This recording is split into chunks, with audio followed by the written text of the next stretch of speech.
Warangal Subedari PS దగ్గర tension నెలకొంది. వైద్య పరీక్షల కోసం కౌశిక్ రెడ్డిని వరంగల్ ఎంజీఎంకు తరలించారు. ఈ క్రమంలో బీఆర్ఎస్ నేతలు అడ్డుకునే ప్రయత్నం చేయడంతో ఉద్రిక్తత నెలకొంది. ఇక వైద్య పరీక్షలు పూర్తయిన తర్వాత కౌశిక్ రెడ్డిని కోర్టులో హాజరుపరచనున్నారు.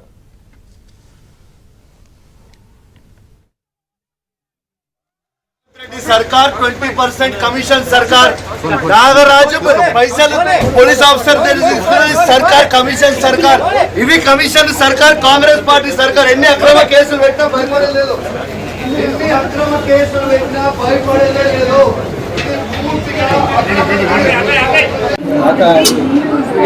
ముందుకురా ఆకాదు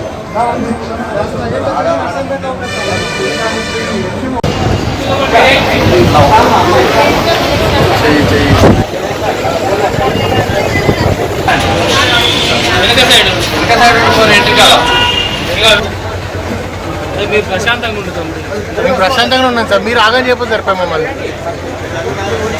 రేవంత్ రెడ్డి सरकार 20% कमीशन सरकार नागराज पैसल पुलिस ऑफिसर सरकार कमीशन सरकार इवी कमीशन सरकार कांग्रेस पार्टी सरकार ఎన్ని అక్రమ కేసులు పెట్టినా భయపడలేదు.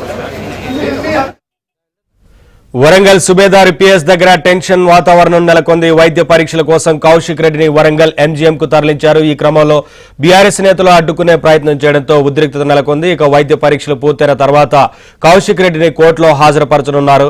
ఇదే అంశానికి సంబంధించి మరింత సమాచారం మా కరెస్పాండెంట్ నవీన్ వరంగల్ నుంచి లైవ్ ద్వారా అందిస్తారు.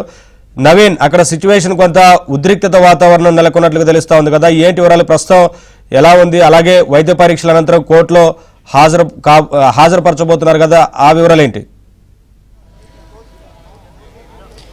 నవీన్, కొన్ని క్షణాల ముందే పాడి కౌశిక్ రెడ్డిని ఇక్కడ కాజీపేట కోర్టుకు తరలించారు. జడ్జి ముందు హాజరుపరిచారు.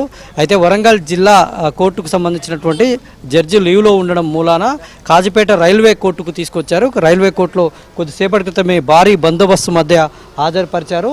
అయితే బీఆర్ఎస్ నేతలు లోపలికి వెళ్లేందుకు ప్రయత్నించగా వారినెవరిని కూడా లోపలికి వెళ్ళనీయకుండా పోలీసులు బారికేడ్లు ఏర్పాటు చేసి అడ్డుకున్నారు. కేవలం వాళ్ళకు సంబంధించినటువంటి లాయర్స్, తర్వాత మాజీ ఎమ్మెల్యే వినయ్ భాస్కర్ వీళ్ళే కోర్టు ప్రాంగణంలోకి వెళ్ళారు. కనీసం మీడియాను కూడా కోర్టు ప్రాంగణంలోకి పంపించకుండా పోలీసులు ఇక్కడే అడ్డుకున్నటువంటి పరిస్థితి. అయితే ఉదయం నుంచి కూడా పెద్ద హైడ్రామా జరుగుతుంది. తెల్లవారుజామున పాడి కౌశిక్ రెడ్డిని అరెస్ట్ చేసిన తర్వాత సుబేదారి పోలీస్ స్టేషన్కు తరలించారు.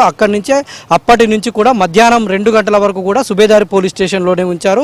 ఈ క్రమంలో బీఆర్ఎస్కు సంబంధించినటువంటి నేతలు ఎర్రబెల్లి దయాకర్ రావు, మాజీ ఎమ్మెల్యే వినయ్ భాస్కర్, రాకేష్ రెడ్డి, మాజీ ఎమ్మెల్యే చల్లా ధర్మారెడ్డి వీళ్ళంతా కూడా అక్కడికి పోలీస్ స్టేషన్కి వెళ్ళి ఆయనను పరామర్శించేటువంటి ప్రయత్నం చేశారు. తర్వాత వాళ్ళ ఫ్యామిలీ మెంబర్స్ కూడా కౌశిక్ రెడ్డి భార్య శాలిని రెడ్డి, వాళ్ళ తమ్ముడు ప్రణీత్ రెడ్డి కూడా వచ్చారు. తర్వాత పోలీసులతో మాట్లాడారు. పోలీస్ కమిషనర్ కూడా కలిసి వీళ్ళంతా సెక్షన్లు మార్చాలి, కావాలని కుట్రపూరితంగా ఆయన పైన సెక్షన్లు పెట్టారని ఆరోపించారు. ఆయన కూడా పోలీసులు దాన్ని దాటవేశారు. లీగల్గా ఒపీనియన్ తీసుకున్న తర్వాతనే మేము మళ్ళీ మరోమారు మిమ్మల్ని సంప్రదిస్తామని చెప్పారు. దీంతో ఆయనను ఒక పక్క బీఆర్ఎస్ నేతలకు ఆ విషయం చెప్పుకుంటా మరో పక్క ఆయనను కోర్టుకు తీసుకెళ్లేటువంటి ప్రొసీజర్ను పోలీసులు ఫాలోఅప్ చేసి ఆయన కొద్దిసేపటి క్రితమే వరంగల్ ఎంజీఎంకు తరలించారు. వరంగల్ ఎంజీఎంకు తరలించి అక్కడ వైద్య పరీక్ష నిర్వహించిన అనంతరం ఇక్కడ కాజీపేటలో ఉన్నటువంటి రైల్వే కోర్టుకు